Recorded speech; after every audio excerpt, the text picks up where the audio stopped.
Happy Tuesday, everybody. Welcome to another episode of China Update, where we discuss leading political, economic, and geostrategic analysis on the world's number 2 economy. My name is Tony. Let's jump in. And first up, US President Donald Trump's early departure from South Korea last Thursday left a diplomatic vacuum that China's Xi Jinping swiftly filled. Over the weekend, the Chinese leader met with counterparts from South Korea, Japan, Canada, and Thailand, using both public speeches and private diplomacy to advance his message. Xi's charm offensive, polished and deliberate, framed China as a defender of the very global order Washington once built. Commentators argue that China represents a non-Western form of modernization. Xi's aim is to promote a multipolar world where Western democracy is no longer viewed as inevitable. That strategy enables Beijing to engage fluidly with both US allies and rivals, broadening its influence without forcing clear alignments, while simultaneously leading its own bloc with the likes of Russia, North Korea, and Iran. In South Korea, she met Japan's new Prime Minister, Takaichi, for the first Japan-China summit of this kind in years. Despite frank exchanges over the East China Sea, rare earth export curbs, and the detention of Japanese citizens, both leaders agreed on crisis management and communication mechanisms, signs of a cautious reset. Yesterday, we also covered anger in Beijing after Takaichi posted about meeting with Taiwanese representatives. She also spoke of the inseparable ties with South Korea and thawed relations with Canada, once frozen over trade and espionage disputes. The meeting extended Xi's campaign to brand China as a stabilizing force amid geopolitical turbulence, though some commentators were quick to point out that China, in part, is a source of this turbulence. From parading alongside Vladimir Putin and Kim Jong-un to hosting global South leaders at the Shanghai Cooperation Summit, Beijing has courted an expanding network of partners. According to the International Institute for Strategic Studies, nearly 3/4 of visiting heads of state to China since 2023 have been from the global south. Yet Beijing's assertiveness from the South China Sea to the Taiwan Strait continues to unsettle neighbors. And as long as it does, Beijing's words can only go so far in advancing its strategic aims. Next up, a potential global automotive chip crisis appears to have been averted after China agreed to resume exports of semiconductors from Nexperia's Chinese facilities. The move follows a White House announcement over the weekend that Beijing would, quote, take appropriate measures to ensure the resumption of trade from Nexperia's facilities in China, allowing production of critical legacy chips to flow to the rest of the world, end quote. Nexperia, a Chinese-owned, Netherlands-based chipmaker, halted exports a few weeks ago after the Dutch government seized control of the company from its parent, Wingtech, which is on the US trade blacklist. We covered that development at the time. Resulting disruption choked supply chains and forced automakers like Honda to pause production in North America.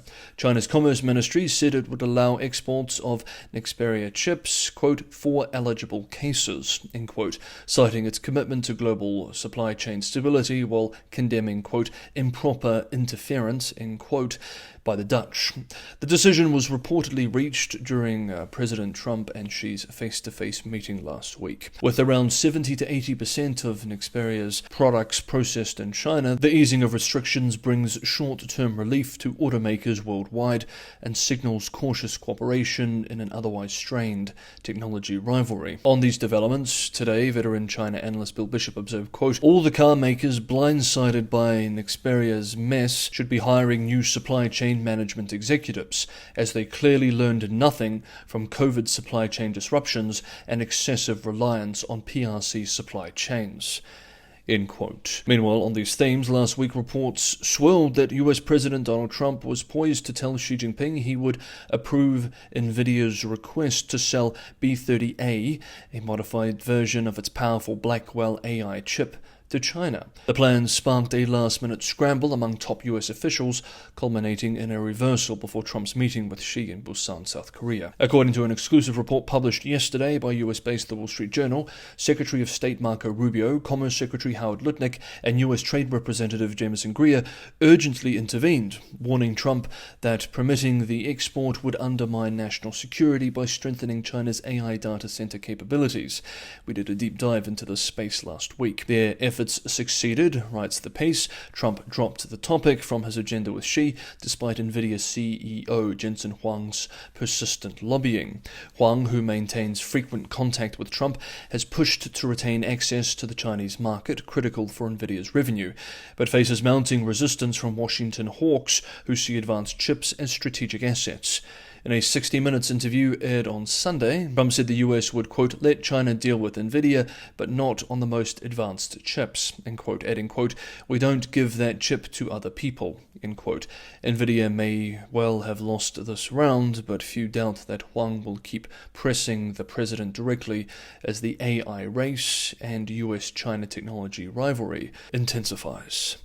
Now, we have one more development to cover, but just quickly, if you want to continue to be on top of updates like this on China and the wider trade and technology war that it is fighting with the US-led West, consider subscribing to the channel. Hit the bell notification icon and you will be. And if you're getting value from today's episode, don't forget to hit the like button.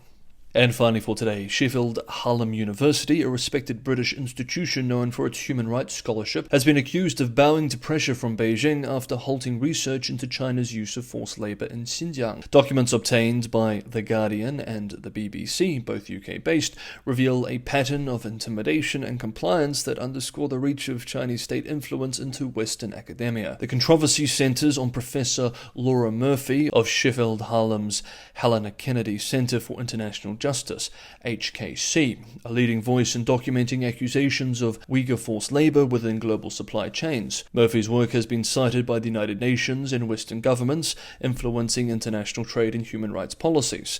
But in February 2024, the university abruptly ordered her to stop her research on China, effectively ending a flagship project at the HKC. The move followed months of escalating pressure from the Chinese state. In April 2024, three officials from China's Ministry of State Security reportedly visited Sheffield Hallam's Beijing office, where they questioned a local staff member for hours. According to internal documents seen by The Guardian, the officials' message was, quote, threatening and clear, end quote. The research on forced labour must cease. Shortly thereafter, university leadership decided to comply. The chilling effect was compounded by legal and financial risks.